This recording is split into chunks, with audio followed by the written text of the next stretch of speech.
All right. Welcome to the Edlow Podcast. I am here. This is actually special for me. This is the first time I think I've interviewed somebody that I really don't have a lot of history with, but I'm really excited about this because I get to meet you. Vigilante, how you doing? Thank you, man. I appreciate that. I appreciate that excitement for us to have this conversation. Thank you. Yeah, absolutely. Well, you're interesting to me because you got your hands in so many different things. Like you're a social Yes. media influencer. You have over 100,000 followers on Instagram. Would you say Instagram's like your number one source, or do you have other sources that are also pretty significant for following? Yeah, I got the maximum on Snapchat, which is 5,000. I just hit 10,000 on TikTok, and I'm working on getting that verified. And I just got verified on Twitter. I don't have a lot of followers on Twitter, but thank you to Elon for the new system that he has, because that definitely saved me a lot of money. Yeah, well, nice.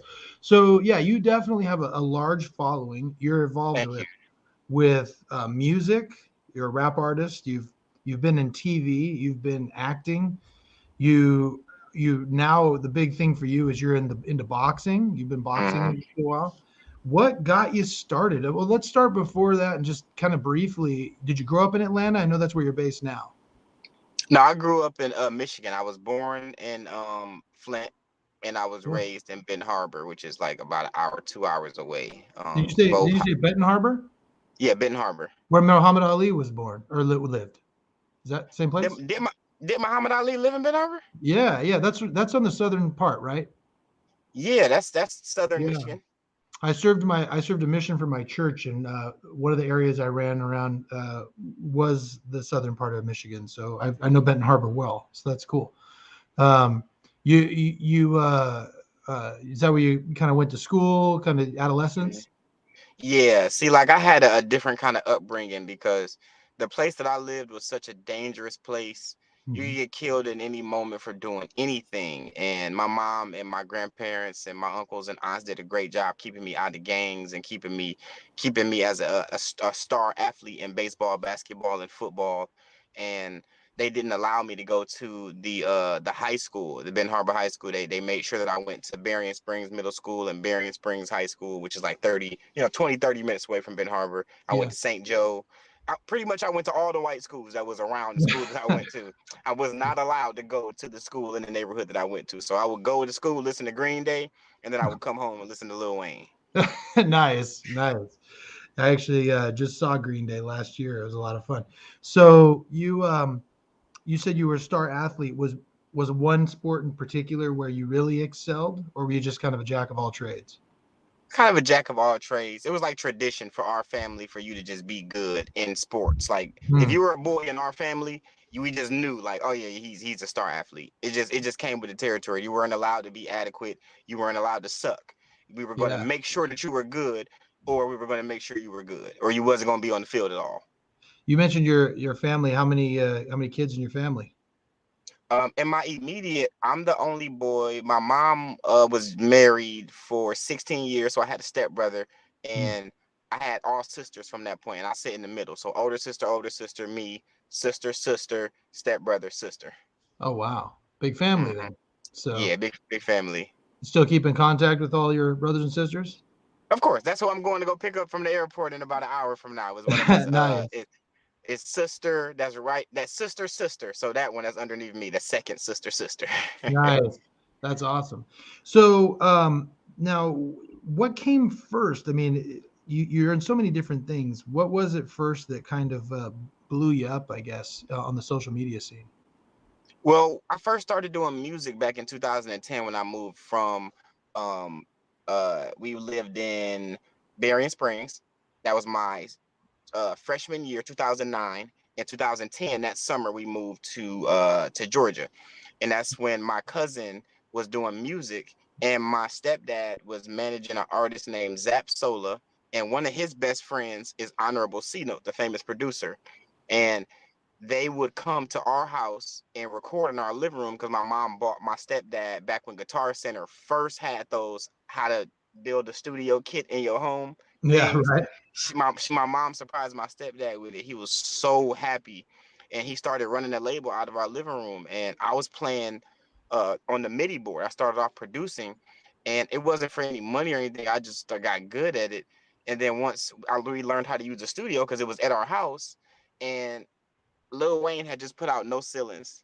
And when Lil Wayne put out No Ceilings, I had the first 3 beats I did was Ice Cream Paint Job, Watch My Shoes, and Wasted. And I put them on YouTube to see like how the people, viewed it in comparison to it, and they was loving it, and it was going viral way before like viral was a thing. Getting 100 views on YouTube back in the day really meant something. 200 views, 300 views, 1,000 views. Now that's pretty standard, but Yeah. that's how my social media range started. Back at that time, you could only have 500 followers on 500. Oh, I'm sorry, it got dark. You can only have 500 followers on Facebook. So I always had the 500. I mean, not 500, 5,000 maximum. I always had that 5,000 max. I would have to delete people to add more people, Right. and that's where my reign kind of started when Facebook was at its height back in like 2009 and 2010, 2011, and that's how like it all started right there. Wow, that's awesome. Now, when you were a kid and growing up and you're doing a star athlete, is that what you wanted to be when you grew up? Like, we ask questions just so you know. I always post who's coming up, generally what your interests are, and I ask people if they have any questions. And one of the things that was asked was, what did you always want to do? Rap? Did you want to be a boxer? Did you want to be what did you want to be when you grew up? To be honest, I kind of always knew that I was going to be an important figure in society.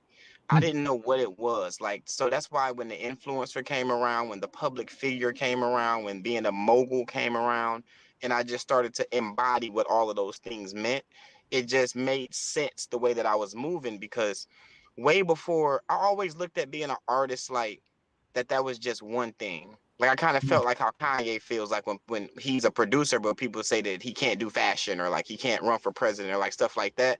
I know how he feels because I understand that from a genius perspective of Hmm. knowing that just because you play shortstop don't mean that you can't play third base. That doesn't mean that you can't play second base. That don't mean you can't Sure. play outfield because when you have different coaches, they want you to play different positions. So you got to know how to do everything. So just growing up, I thought I was going to be a professional basketball player or baseball player. I stopped playing sports once I moved down in 2010 because I went from a 250 student high school to a Hmm. 2,000 student high school in 1 year.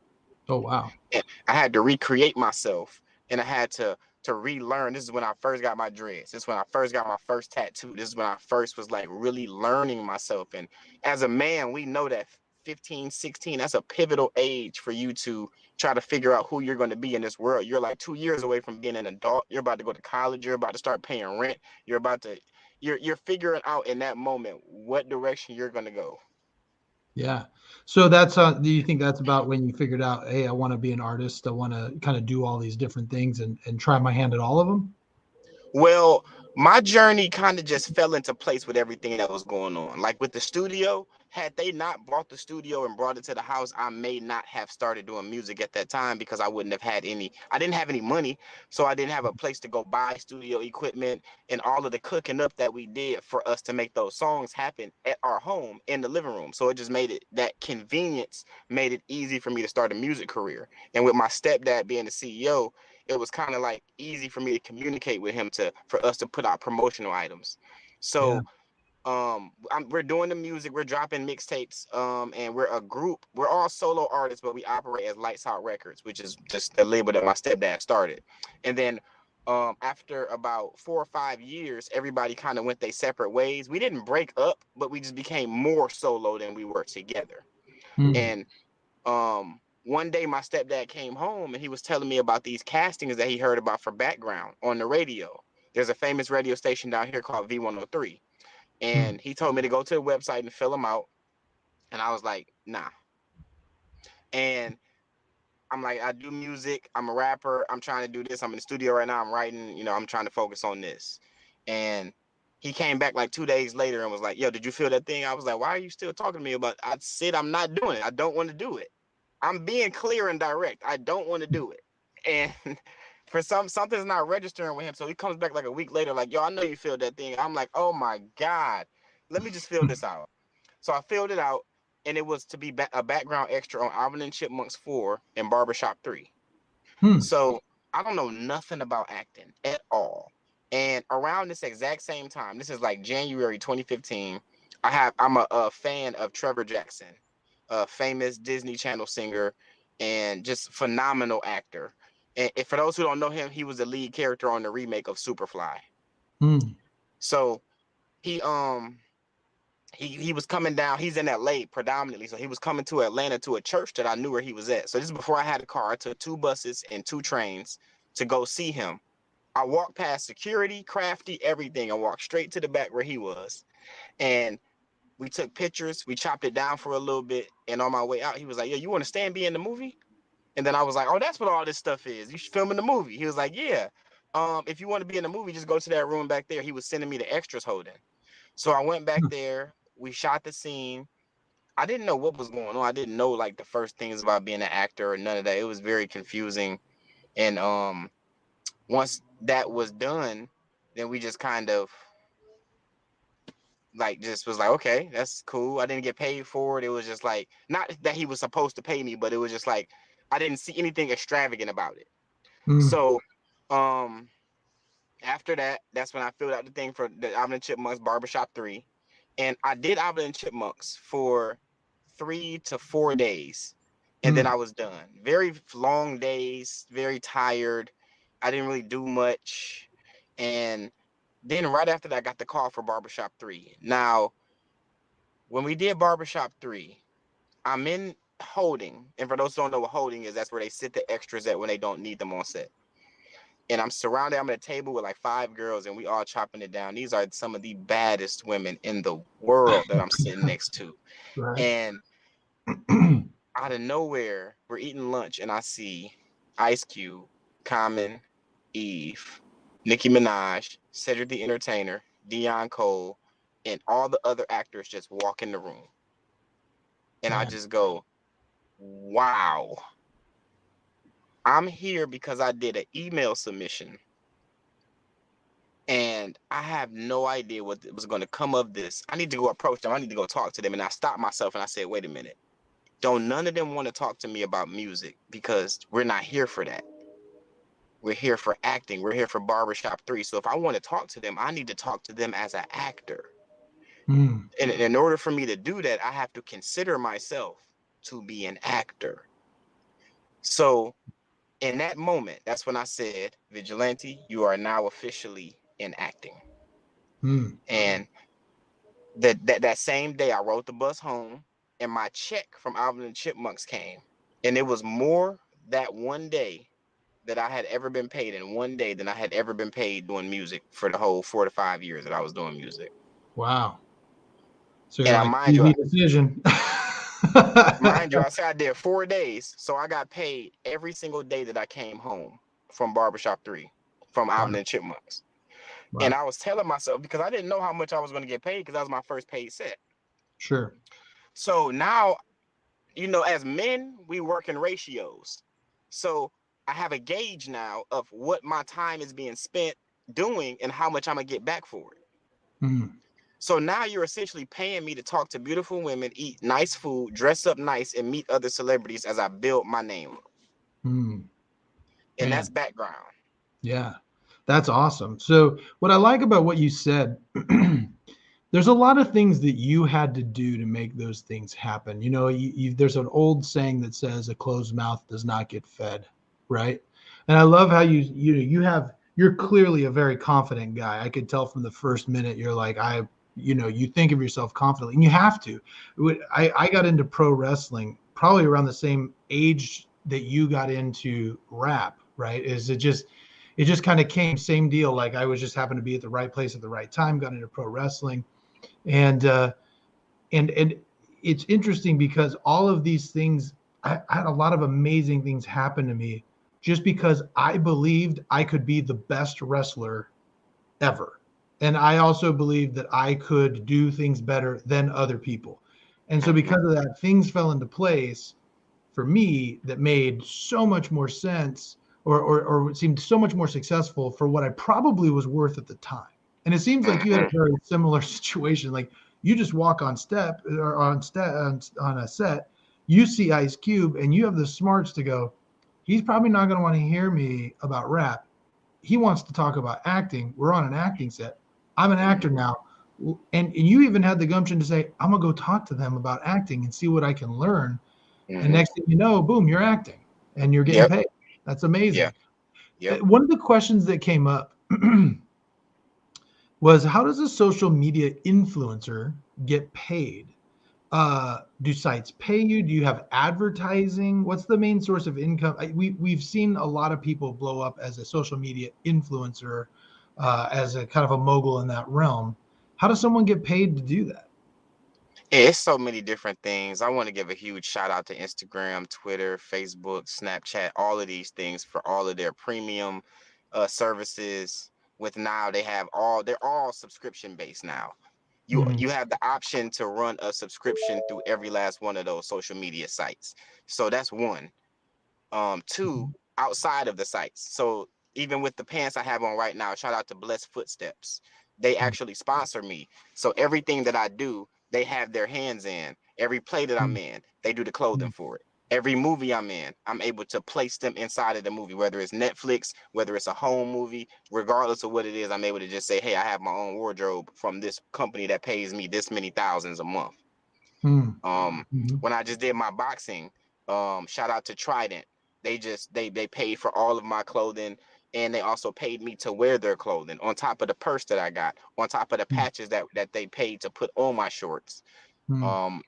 Another way to get paid is also because my social media sites are verified. I also help other people get verified because there are 6 steps in order for you to get verified, and they come to me for those 6 steps. Interesting. Wow. So, do you reach out to these people or do they reach out to you? How does that work? It's like a mixture of both. When I was on the set of Homicide Hunter, me and MLO Shoes, they had been watching me and I had been watching them. For Oh, those nice. that want to see the Yeah. kicks, yeah, they had been watching me, I had been watching them, and we kind of just had like a mutual conversation of, we pretty much knew what time it was when we finally got on the phone, and it was time for them to cut that check, and it was time for me to make them one of the biggest independent shoe companies in the world, and that's what we did for each other. That's awesome. Did you now you mentioned Barbershop 3, you mentioned Alvin the Chipmunks 4, you just mentioned another movie. What was that? I haven't seen that one. What was the one you just talked about? Homicide Hunter Homicide on Hunter? Investigation Discovery. Oh, okay, cool. Anything else that you would say was like your biggest get as far as an actor? I would say Little with Regina Hall. That was my first movie premiere when I premiered in theaters. And then For My Man on TV1. That was my first time ever premiering on national television. People love that episode so much. It shot to 1 million. That was my first 1 million views on YouTube too. Nice. And I think I'm at like 2.5 now. Like it's crazy how Nice. people love that episode so much. In acting, I had so much stuff that was going on. Like the acting world took a huge hit back in 2020 when the pandemic hit. Yeah. And I was probably working on 5 projects at that time. And I was actually about to go behind the scenes and start producing those projects along with the directors. And when the pandemic hit, it was such a huge hit that they had to put everything on ice. And that's why we're doing the play now, because it was something that we were supposed to be doing back in 2020. So we almost 3 years behind on that. Yeah, wow. So what play are you doing now? It's called I think it's called, because they're still working on the name of it, Skipping Christmas. And it's a play about why you should not skip Christmas, even though with everything that just happened. Right. Wow. Well, that's cool. And are you producing that? Or are you acting in it or both? Acting in this one, I'm in another stage play with the same director called Go Back and Get God, and I'm acting and producing that one. Okay. Wow. So, all of these things have kind of, it seems like when we talked offline that the big thing that you're doing now is the boxing. And one of the questions that came up about when I asked the question, if there's anybody have any questions, is why is it that so many social media influencers seem to be going into the boxing arena? Me personally, I can't speak for the other people, but I can say that for my specific situation, there were different opportunities that were presented that allowed the door to be wide open for that. I think that as a man, you should know combat. And I think that with what was going on with Logan and Jake Paul and all of the different side boxing things that are not professional boxing kind of opened up another lane for us to get money as well. And then I also, this is gonna sound kind of weird, but I don't know if I credit or if I blame the fact that most fighters don't really know how to promote themselves. So it's kind of made the boxing world a little askew to the average person. And Mm, influencers, people don't know that boxers, you have a lot of skill, but you get paid based off of your promotion. And that's yeah, everything. Everything gets paid off of its promotion. yeah, You can be a fan of The Rock. You can be a fan of Denzel. You can be a fan of Will Smith. It does not matter. The movie is going to sell out because of their level of promotion. Same thing with Kevin Hart. yeah. So It's so if true. I did a lot of promoting for wrestling, and I used to tell people because we used to be generally pretty successful on the independent wrestling scene on putting that stuff together. But I'd have other people say, "How do you bring the how do how do you make money on this?" And I go, "Listen, it doesn't matter how you could have Hulk Hogan and The Rock wrestling, but if mhm, nobody knows about it, nobody cares, yep, right?"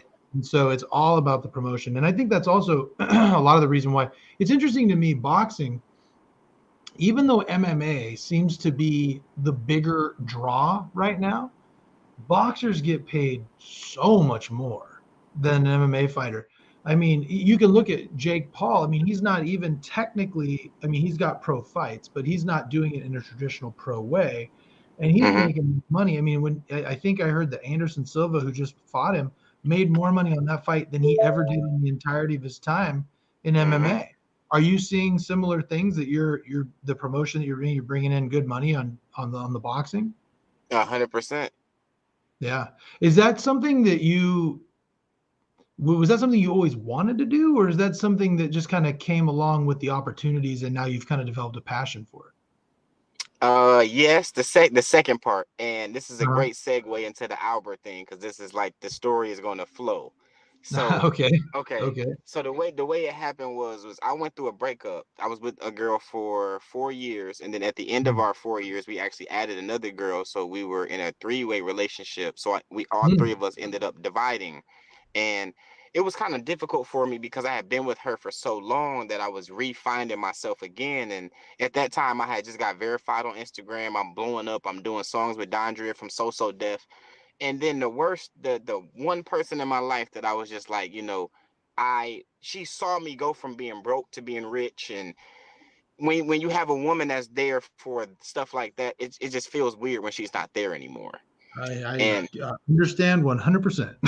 yeah, yeah, Yeah. absolutely. And I just started going to the gym, and I felt bad about the fact that I wasn't skilled with my hands.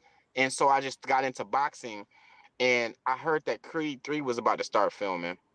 Mm. So I definitely wanted to home in on my craft because I had done so much when it came to co-leads and small leads and featured role and day player and background. I said, you know what? It's time for me to step up to the Michael B. Jordan. It's time for me to step up to the Will, to the Denzel. It's that time now. I put in my work. I've got my money. I've showed the world that I'm able to market on this level. It's time for Universal to cut that check. It's time for Lionsgate to cut that check. And so I started boxing, honing in my craft, and the coach that I started with was a no bullshit coach. He would put me Mm. in there with his fighters and spar with them that's going amateur and the ones that's going pro. He Can I curse on here? I mean, yeah, I don't have a problem with it. I mean, I want you to be your natural self. So, Okay. He didn't give a fuck about the fact that I was acting. He said, if you want to be mhm. in my gym and you want to box, get your ass in there. Yeah, Put on your mouthpiece, put on your headgear, put on your sparring gloves. They ready for you. yeah, And he wow. was one of those coaches, and I'm so glad that I started with him because he taught me the correct way to jab, the correct way to do the cross, the correct way to defend yourself, and how to hold your hands, how to shoulder roll, how to do all of that stuff. Everything that you would teach a pro fighter, I learned as an influencer actor, and that just helped me to develop the skill and the craft. And around this exact same time that I'm learning that, is when Paul fought Nate Robinson and knocked him out. Oh yeah, I And remember that. I saw that live and I was shocked. Yeah. when I saw that, I'm like, okay, because I've always been interested in this right here. Like, I'll take you back to Barbershop 3. If I'm Mhm. getting paid $200, $300 a day to be a background actor, what the hell is Ice Cube, Cedric, this person, that person, this person? How do you get them out of bed to come here and act for you? How Yeah. many thousands or how many millions is that? Right. Right. So that's what really got me into like wanting to be like a really big actor was that. And once I started touching thousands, I said I did it. Mm. And when I got into boxing, I'm like, okay, Nate Robinson has an NBA contract. What the Right. hell do you have to tell him to put him in a ring and say, put your hands up against this other person that's clearly bigger than him? Right. Yeah, that's interesting. So I want to go back real quick, just curious, and this is completely off topic, but it's Mm-hmm. something that I'm curious about. You mentioned you had this girl, you're dating her. You end up adding a third. Was this a situation where you and your girl were kind of having some struggles, so you added a third person to try to fix it, or was this a situation where you just kind of both fell in love with someone else? How did that come about? I'm curious about this because that's kind of an alternative lifestyle that Mm-hmm. seems to be bigger. What drew that into you guys? Well, the odd part about that is that as an African American man, that's really our natural roots of where we come from. The alternative Mm, lifestyle is monogamy. yeah, When we were brought here and all, we know what happened. And so with yeah, all of the different practices that we have, we're actually unlearning this bullshit that we know now so that we can relearn the way that we used to live back when we were in our natural state. got So it. when I got with this girl, she was bisexual, and we had those conversations about us possibly adding the third. We already had went through the stages of us having threesomes together and us, figuring out what type of girls we like separately and together. And then with me going into being a celebrity, you don't have 100,000 followers on a verified page without girls hitting you up every single day. I'm sure. So if you're the type of girl that's going to be with a guy like that and you're insecure, you're going to be out the door. So you have Mm, to develop an understanding, and that's what got her to be with me for 4 years was the fact that we had that understanding with each other. So she actually found a girl at the club, and she was paid to be there. Both of them were paid to be there by Molly World Casting, mm, and they kind of just were talking and talking after that. And I had a home in Douglasville and one in Marietta, so I would be back and forth. And then whenever I would come to the one in Marietta, I would see that they were still, talking to each other. So eventually, I got involved in the conversation. The girl came down from, I think it was Dakota, and came to visit us. So all three of us would live together when she would be here, and it just really became a real thing. We're together for like 4 or 5 months. man, and then all of a sudden, all that kind of goes away, and you're in this spot now where and that you kind of blow off some steam from that relationship. You've ended up to boxing, and the next thing you're getting out there and you're fighting. You just recently fought. What was the name of the guy? Streets. Streets, yeah, but I don't want to skip in the story. I got you. I'm about to get Okay. there. Okay. Okay, I Okay. got you. Yeah. Tell me what All you. right. So you're training. You got this first trainer, and Yeah. he's teaching. And I got to tell you, I've been seeing. I've been watching some of your reels, and you got some fast hands. I mean, Thank you. the way you're hitting, I can see the way you throw. I know a little bit about boxing. I'm not a boxer by any means, but I've been involved in different, I guess, for lack of a better term, combat sports, just Mhm. tangentially.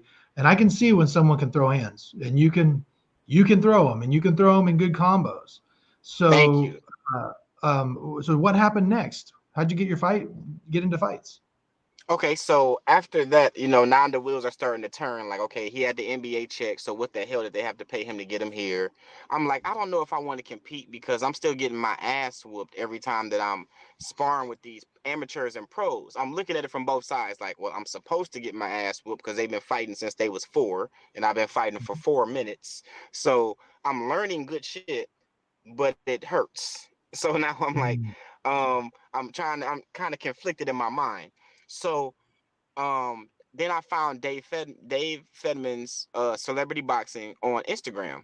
And I saw that my guy Head Crack, which from another popular radio station down here, 107.9, was about to fight Kimbo Slice Jr. And oh wow. I grew up watching Kimbo Slice Sr. on YouTube. Yeah. Yeah. Me And too.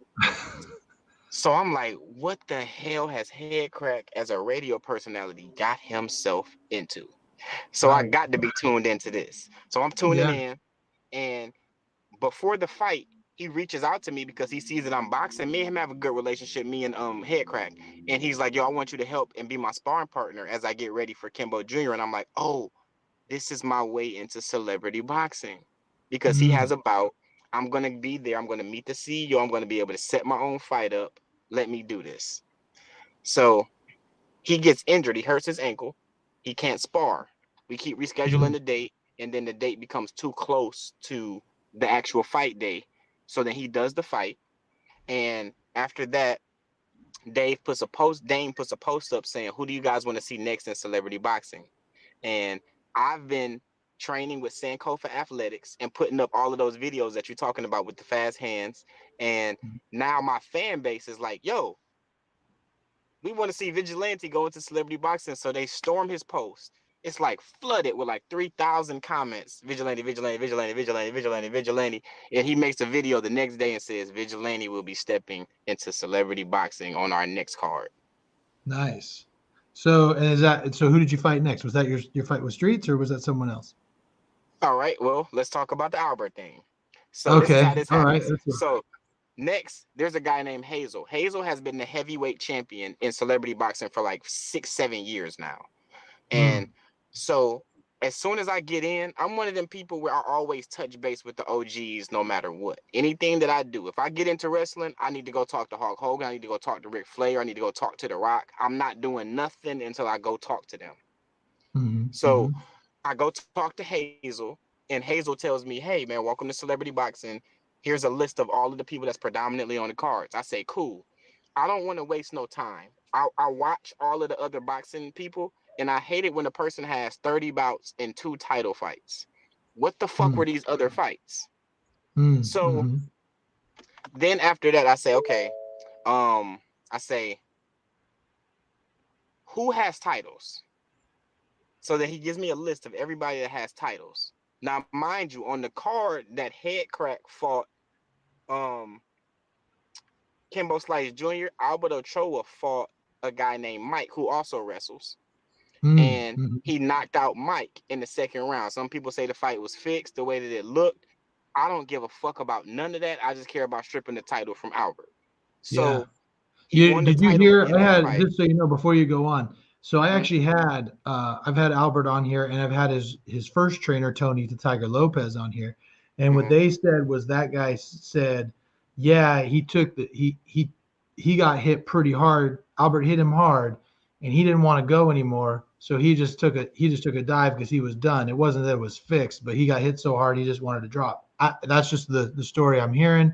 And Mhm. and I got to tell you, I watched the fight because I know Albert well. He's from my hometown, and I Mhm. know Tony well, and he hit him hard. It wasn't a fake shot, but the way he Albert, fell was weird. yeah, Yeah.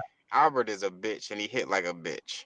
So Oh, okay. that's and I'm 130. Albert is 170. I think he's about to come down too as well. But I told him for our fight that he didn't have to come down. I want to fight him where he's at, and I just want it to be that much of a bigger spectacle. But I'm So gonna are tell you you how currently we are got you there.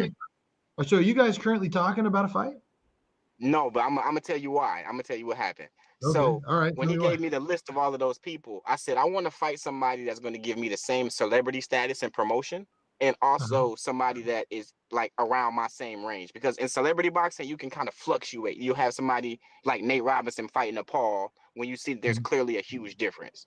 But I Sure. didn't want that because I'm coming in, so I got to come in humbly and kind of Mhm. fit in the parameters so that people don't look at it like a spectacle. My career Right. is not a joke. People look at Mhm. celebrity boxing like a fucking joke. So Mhm. Mhm. I have to come into the game showing them a different side of it so that they know, like, oh, these are just people that's not pro, but they still throwing hands. Right. And Right. it's still marketing dollars in this for the people that really want to put the shit in. I'm not Doink the Clown. I'm not walking around like that. I'm not Mick Foley pulling out a sock or shoving a tooth up my nose. This is not Right. Love and Hip Hop. This is really a Right. place where you get your motherfucking block knocked off if you come in here playing. Right. So is this something, let me ask you, is this something that you foresee yourself if you continue to train that you want to be a pro? I mean, when you talk about Jake Paul And even Albert has said, like, yeah, I'd like to take this pro. I've got a couple more fights in me before I do it, and I've had some opportunities, but I'm not really ready. And then Jake Paul is like, I want to fight. He says he wants to fight Canelo, and he's like, he's serious. How serious are you? Do you really want to go pro with this, or is this kind of a stepping stone to bigger things for you? I want to give a shout out to the Paul brothers. I can actually see both of them going pro with their level of promotion, and their skill is getting better every fight too. Yeah. I want to give a shout out to all of the other influencers, such as Dean the Great and all the other influencers that are really taking the craft seriously that want to go pro. Albert is a bitch, and he will not be able to go pro until he fights me, in celebrity. I don't plan on going pro because you have people like Gervonta Davis and Charlo who are damn near the same weight as me that I would have to see if I went pro. And I don't feel like taking a nap. And that's exactly what's going to happen if I fight any of them. And I'm already the one thing that's gotten me this far in every industry that I went in is that I've always respected everybody else's craft. I would never go into a Mayweather gym and tell Mayweather that I'm a boxer. That's just not going to happen. Yeah. Sounds like you're pretty self-aware, but you talk about respect, but it doesn't sound like you really respect Albert's game. Is there a reason why? Is there a reason why? I mean, because I got to tell I'm you, going to get to that. I've been following Albert. I consider him I think he's a good kid. And because he's local, it's easy for me to watch him train. And I know Tony real well, and Tony's no slouch. I mean, Tony's a multiple-time world champion. Facts. So I know, and I've actually worked with him a little bit, and I know that. I mean, he's no joke. He doesn't play around. So the kid works hard. So, but it sounds like you're just like, no, I'll drop him. I mean, you think. Yeah, absolutely. What makes you think that? Like, you've seen his fights. So he just had another fight back in October. He won that one by decision. So what is it? No, he didn't win that by decision. He won that by disqualification. Oh, really? Okay. Yeah, Yeah. Carson Key hit him after the bell rang. Neither one of them landed any clean punches on each other for the entire fight. I'm fighting Carson Key next in December 17th. Oh, wow. So okay. me and Carson have always, I'm skipping in the goddamn story. Let me go back to the other part. So okay. So once I got the list of all of the people, I said, yo, Albert is perfect. I can snatch this title from him easily. He has a great following because he's Kylie Jenner's girlfriend from when she took him to the prom. And this is an easy lick right here. I'm from the hood. This is an easy lick right here, for real. So I hit up Tony, and me and Tony started having a conversation in the DM back when he was training him. And he was telling me, what do you have to put up for it? How many fights do you have? Like, he was really massaging the idea of me and Albert fighting next. And out of nowhere, everything just kind of went silent. But then I learned that he fired Tony, and Tony was no longer his trainer, so he no longer had anything to say about his career. So I said, cool, this is what we're going to do. I'm going to talk to Ralph, who's your manager now, and we're going to have a conversation about us setting this fight up. So me and Ralph have a conversation for like 3 weeks. And Ralph says, yeah, we could definitely set this fight up. I like you. I think that you're a good kid. You have a great promotion. Your fighting skills are good. This will be a good look for Albert. Your fan base is up there. Cool, let's do it. Just get Dame to say that he wants to do it, and we'll lock it in. So I drove 8 hours from Atlanta to Miami, did a video with Dame where I had the Albert is a bitch clothing on, and I called him out. And then I sent that to Ralph, and everything just went silent. Wow. So when everything went silent, I'm like, what the fuck is going on? And who reaches back out to me? Hazel. Because Hazel's been in this the longest. And he goes, yo, I see what's going on. They're trying to dub the fight. Your best bet is for you to reach out to Somatic, who just knocked out Carson Key. And he won his title, and go fight him. Somatic is 190. 6'4". I'm 5'8", 130. So Bad idea. I said, now at the time I didn't know because I was inexperienced, but I said, fuck it, let's do it. So Somatic had a video on his page where he's saying, look, all of these princesses and divas that want to hide and not fight, like Albert Ochoa. And I said, I like this guy. I like this guy because he sees what's going on. And me and him, we start to lock in our fight. He lives in Vegas. He came out to Atlanta. I had my clothing sponsor, Sankofa, come to my home gym for me and him to do a co-video together. and me and him train together, not like spar each other, but just train simultaneously while we do promotion for the fight. It's because we're going to Mm. package it ourselves, because Dame doesn't give a fuck about packaging it for the people. I give a fuck about Mm. packaging it for the people because I have my own brand to think about. Right, So right. when we're putting the fight together for me and Somatic to do, Dame is brushing us off. And I'm like, how the fuck can you brush off Vigilante and Somatic? Somatic, for those who don't know, is the son of Salt and Pepper and Tretch from Naughty by Nature. Mm. Mm. So Oh, wow. how can you disrespect both of us by saying that such a huge fight deserves no money, no attention, and no promotion? Mm. So Yeah, I interesting. canceled the fight. And then Somatic is a title holder on your league, and you don't want to pay him. Yeah, man. So your next fight then, you're fighting Carson, what was his name? Carson. Carson Key. Well, let me say this right here. So I canceled the fight with Somatic, and then I went back to calling out Albert, and Albert hit up the one person that I did not talk to in celebrity boxing, and that was Carson Key. So I got on the Hmm. phone with Carson Key, and Carson Key said, "Yeah, man, I know that he dubbed you to fight me. He thinks it's an easy lick because I got knocked out in my last fight, but I'm gonna do what I got to do, and I'm gonna take this title from him." I said, "Cool." And then I said, "Hey, Carson, if you beat him and you get this title, you'll fight me next." He said, "Yeah." It was simple, just like that.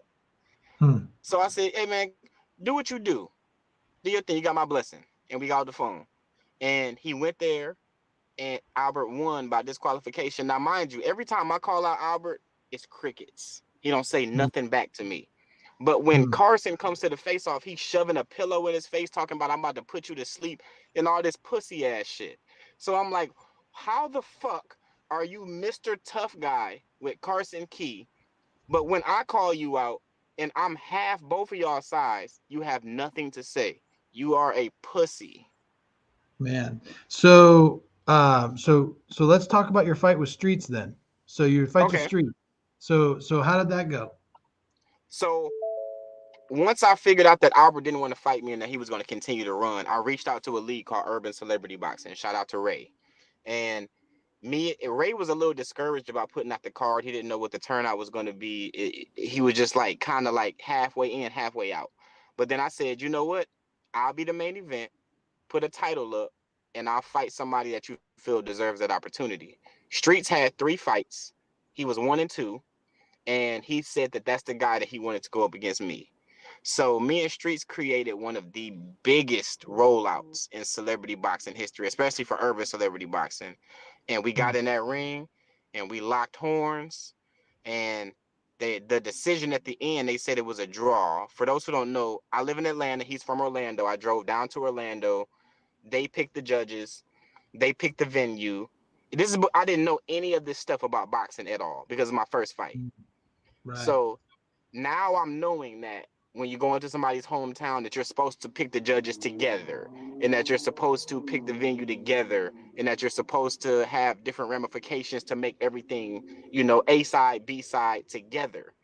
And it Hmm. was kind of a weird situation because I'm the celebrity, he's not, but we're going into his hometown, his home league, so it kind of makes everything split down the middle. Ah, I see. Interesting. Mm-hmm.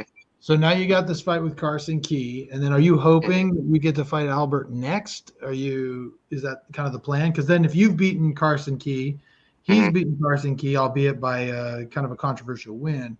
Then it Yeah. would seem natural that the two of you would end up tussling afterwards. In a perfect world, that's the way that it's supposed to go.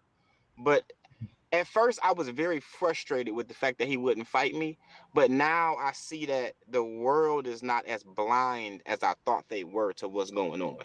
Hmm. So there are people that are like, yo, this guy is running and he's going to continue to run. So I'm like, cool, my point is proven. I'm one of those people that if I play you in basketball and you start cheating, like you start grabbing my clothes, you start fouling me, I'm not going to be mad that you're doing that. I'm going to be happy that you're doing that because you're showing me that you can't beat me playing regular. Hmm. Oh, So I you see. have to do all of that shit. So if he continues to run, then you're just showing me how much more of a pussy you are. And that's your reputation that you're ruining in boxing. I'm not ruining it. You're ruining it. Yeah. You see what I'm saying? Yeah, I see what you're saying. Well, let me ask you a couple of kind of shift a little bit and ask you some questions that I tend to ask everybody, especially people who are as successful as you've been. I mean, you've clearly been successful. You've made thousands of dollars, if not more, doing this stuff. You've been into acting now. You're producing plays. You've done rapping. You're in music. Now you're in boxing. Seems like you're doing really well there. What is the thing that you think you have that causes you to be successful when in so many different areas when so many people aren't? What is it that you have that they don't?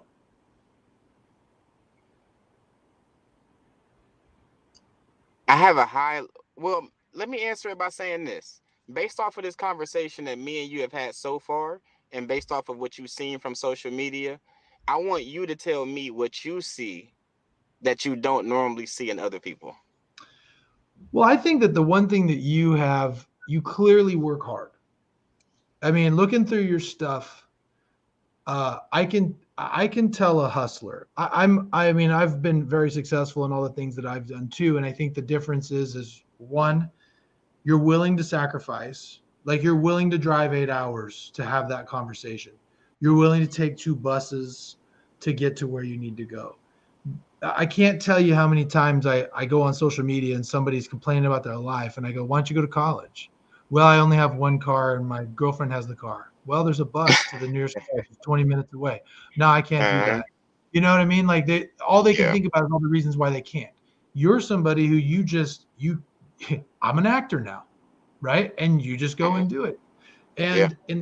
And you also have a belief in yourself that you're going to make it.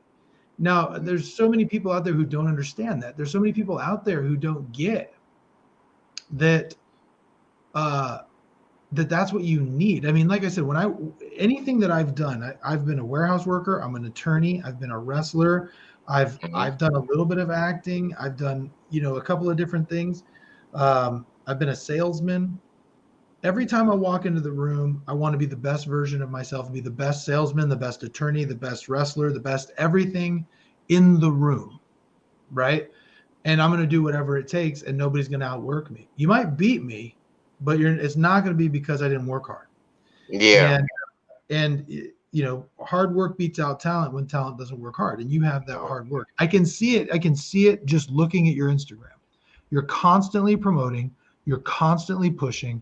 This is clear. It's clear to me you want Albert Ochoa to fight you, and you're in here and you're calling him out on my podcast because he's been here. You reached out to me because you want something, you're going to get it, and that's very impressive. Yeah. Yeah. That's how I am. That's how I am in my dating life. That's how I am in every facet, business, personal, everything. Whatever I want, I'm going to go after that. You only have 80 to 90 years that you're going to be on this earth. How are you going to function in that 80 to 90 years? Are you going to let women run your life? Or are you going to run your life? Are you going to work a 9 to 5 the whole 80, 90 years that you're here? Or are you going to step out on the limb and actually make a footprint for yourself? I ask people all of the time, how much money did Dr. King have when he passed away? And nobody can tell me. But I say, what impact did he have on the world? And everybody's like, oh, he did this, he did that, he did this. So what is the most important thing that you can do while you're here?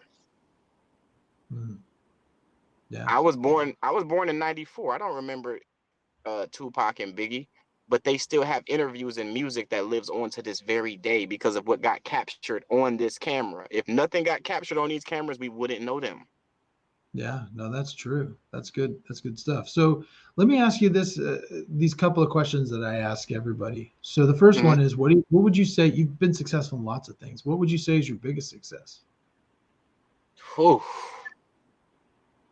My biggest success, this is gonna sound corny as hell, and I'm not even a corny person, but this is a real answer. My biggest success is just myself overall.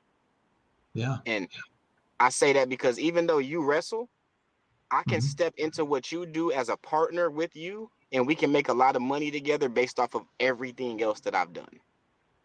Right. So you're saying the fact your biggest success is creating the brand that is Vigilante. There you go. That's that. Mhm. What would you say along the? I'm of the opinion. This is just my opinion that Mhm. every person who's successful has failed along the way. If you're not failing at something, you're not trying. Can you think of something that you would be considered? you would consider your biggest failure? And if you can, what was the lesson that you learned from that? Whew, that's a big one. I I've shifted my mind so much to think that anything that doesn't go the way, because even in my mind, me having to draw with streets because I'm so hard on myself is a fail. Yeah. But the fact that I have the people watching the footage going, bro, you beat him, you beat the shit out of him, and you deserve the Albert fight. That's a win on the back end. Yeah. And I'm so hard on myself that I don't even take it like when people be like, you won. I'm like, cool, but they called a draw. So I'm about to get in the ring so that the next fight that we have, nobody can say, including the judges, that it was even close. That's just the type of person that I am. You know what's interesting about that is I had I saw a reel one time. It was a TED talk of some sort, and they said something, and it really hit home. This guy said something along the lines of, every highly successful person has both a superiority complex and an inferiority complex. He's like, they believe they're better than everybody else and can do things better than everybody else, but they also, it doesn't matter how good they are, they always feel like they haven't done enough. Yeah. And I can feel that. And it's funny because what brought that to my mind is I can have the perfect day. Like I could have a list of things I want to do and do them all and excel at all of them. And when I lay my head in bed at night, I just feel content. I don't feel like I'm a great, like it's perfect and I'm so awesome. I just go, okay, good, I did it. And then if there's a day where I don't get everything done, I just go, gosh, dang it. I'm so hard and frustrated about that. And it sounds like what you're saying, same thing. Like you got in there and you had hands and you had all those things against you, and you still, you went out there and you beat them up, and everybody's telling you how bad you beat them down, and then you're still like you're mad because you didn't get the win. That's a very Kobe Bryant type mentality, right? Mm-hmm. Not finished, didn't knock them out. You know what I mean? Mm-hmm. And I'm gonna tell you the thing about myself is that another thing is with me being a Sigma male is that my leadership is so unorthodox. Like I'm the type of person where if I was on a team with Michael Jordan or Kobe Bryant, I would join the team and my first conversation with them would be, I appreciate you giving me this opportunity. Just let me know where you need me to be, and I will make sure that the ball is always in your hand because you are the superior basketball player. And in order for us to win, the ball needs to be in your hands. So I will always be around you to make sure that when you double team and triple team, that you can always pass the ball back to me. You let me know when you want me to shoot. You let me know when you want me to take it in. If you want me to take charge myself, I will do so. Let me know. This is your team. I am one of the star players, but you are the star player. Yeah, well, you So know what? That's interesting because I always felt like whenever I whenever I started something new, or I felt like I was going to be good at something, I always sought out the people that I thought was best at that thing. You know what I mean? Like when I became an attorney, my mentor, my boss was the best attorney I'd ever seen. And so I'm mhm. like, I'm gonna learn from him. I'm gonna work for him. And I may not make as much money as I could out on my own, but the experience I'm gonna get working with him is gonna be invaluable, and it has been. Sounds like you're Mhm. kind of very similar. If you get an opportunity to learn from somebody, you'll take that. You're humble enough to know when you can learn something from someone else. And you always can. Even the people that have failed, you can always learn something from them. I have no idea how the fuck Albert Ochoa is a title holder right now, but I'm learning from him right now.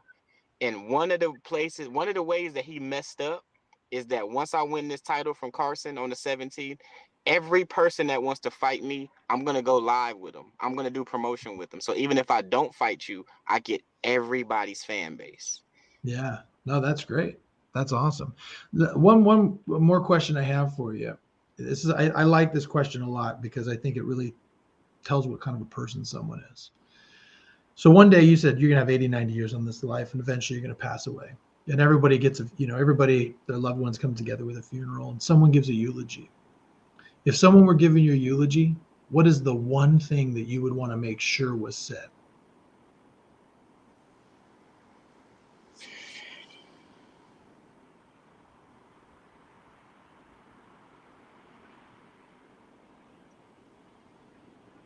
Thank God that he had a son because it would be a terrible waste for all of this to not be passed down.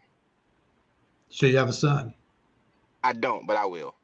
I love that.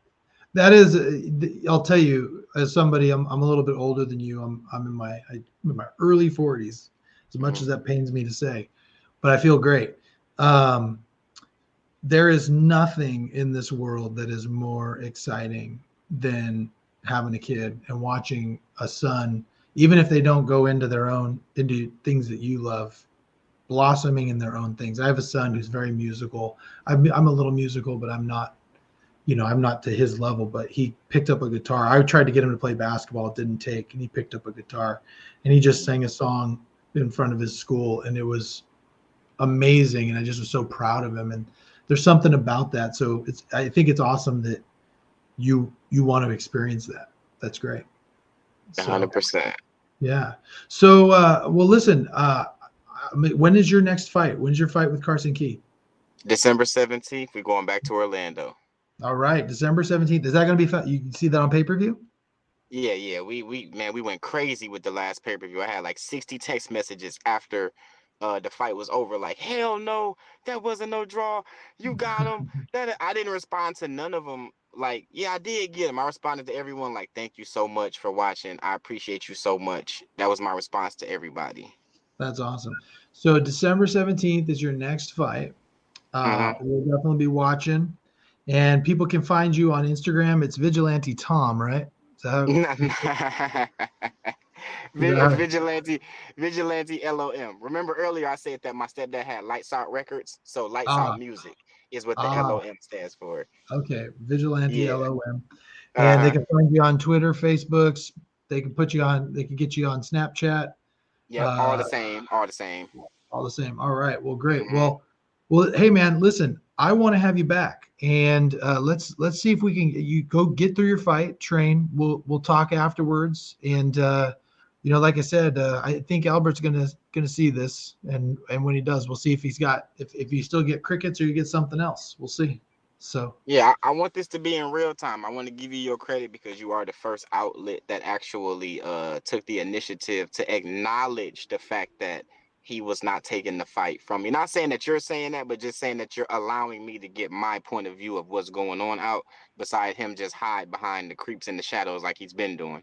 So, well, yeah, it's interesting. I don't know anything about it, and I'll tell you. I reached out to him, and he was just like, all he said to me was, because I asked him, I said, hey, Vigilante hit me up, and he said that you were talking about possibly getting a fight, and he just says, I haven't heard anything about it. And I go, okay, well, we'll hear what Vigilante has to say, because it sounds like there's a different story on his end. And I want to make sure, even though I do love Albert, I think he's a great guy. I think you're a great guy too. And this is a real podcast. This is about people, humans, and their experiences. And he may have a different experience, but I wanted to hear yours. So I'm glad you're able to come in here. And I'm really excited to see what you do next. I mean, you seem to be somebody that's fun to watch, because you always got something brewing, and that's pretty cool. So I appreciate that. Well, let me ask you one more question before we go. And I appreciate everything that you just said too. I want to ask you one more question. Sure. Okay, so, and this not even to be messy, but I definitely want to come back and have the face off here on your podcast, because you deserve that content. Well, thank you. So, I appreciate that. With my page being as big as it is, and with his page being as big as it is, if I stood next to the CEO of Celebrity Boxing, the same person who holds the title that you currently have, to 100,000 people, and I tagged you, your management, and everybody else that's involved, do you honestly feel like that he's never heard of this fight ever being a thing? Yeah, you know what? I have no idea. I mean, you would think he has, right? If he's a part of Celebrity Boxing, and you think that you're doing something like that, and you tag all his followers, that he might have heard something about it. I don't know if he's just being facetious, if he's just kind of trying to mess with you and downplay your game. I don't know, but it absolutely feels that way, and that's the part to me that gets kind of offensive, because he's rich, I'm rich. He's successful, I'm successful. He's famous, I'm famous. And then when a person kind of gets snobby with somebody else, like if Denzel was to get snobby with Will Smith has the right to pull that card. Like, wait a minute, this ain't one of those. I'm that guy too. Sure. So sometimes you can come I came humbly at first with my approach, like, okay, this is an official call out. I would love to get this fight. Let's do this. But then when you start acting like that, it's kind of like when you approach that girl at the club and you're a millionaire, but she just looks good. She might be sleeping on her friend's couch and she may have gotten a ride to get to the club, but you really that guy, and now she's turning you down like you're not good enough for her. Right. That's Right. what this feels like when a person gets their fame from being another girl's girlfriend because their original girlfriend didn't want to go to the prom with them. Now I got to go that route with you. That's funny. Yeah. Well, I got to tell you, I can tell this is my opinion as a third party observer. You clearly work hard, and Thank you. you're going to take your fights seriously. Albert is also he takes his fights seriously. Whether you respect his fight or not, he does take it seriously. He works hard. If you guys were to fight, I think it would be a lot of fun to watch, and I think it would be interesting because you both. I know it would not be a lack of trying on either side. It would be who is the better fighter, and Yeah, I think it'd be a lot of fun to watch. So, well, yeah, me too. I know you got a family to go pick up at the airport, so I Yeah, appreciate you spending yeah, your hour with me and yeah. introducing yourself to my followers, and we'll have you back on. I'm looking forward to having you back. Absolutely. And all trolling aside, all bullshit aside, that's just what I look for right there. When me and Albert were going to be on the card together, even separate from Albert, anybody I was going to be on a celebrity boxing card with, we were going to be co-main event underneath Head Crack and his person, or M to the K and Izzy Drake and the other people. When if I'm not the A-list celebrity, I love for me to be the co-main event, or for me to be the person that matters right underneath that, rather than just being the opener or the undercard to the undercard to the undercard. And that's one thing I love about this build-up that me and Albert have now, because now with you, like, kind of knowing him and a little bit knowing me, you're sold already. As soon as that pay-per-view comes out, you clicking it. If it's near your vicinity, you're pulling up. And I just Yeah, want the CEO of Celebrity Boxing to respect that, and respect the fact that I bring that kind of draw, even with my opponent not talking. And this the part that gets me frustrated, is the fact that people will try to sweep that under the rug, but then you have people like yourself that I appreciate that acknowledge that. And that's the yeah, frustrating part about the entertainment business. yeah. I'm sure. Well, yeah. I hope I'm pretty confident Albert will see this, and when he does, I'm looking forward to a response. So we'll see what happens. Yeah, I'm gonna beat his ass. I just want that to be out there. You walking around with my title, Albert. Right on. All right, man. Well, hey, you have a good one, and we'll talk to you again soon. Okay. For sure, for sure. Face off coming back here. Thanks.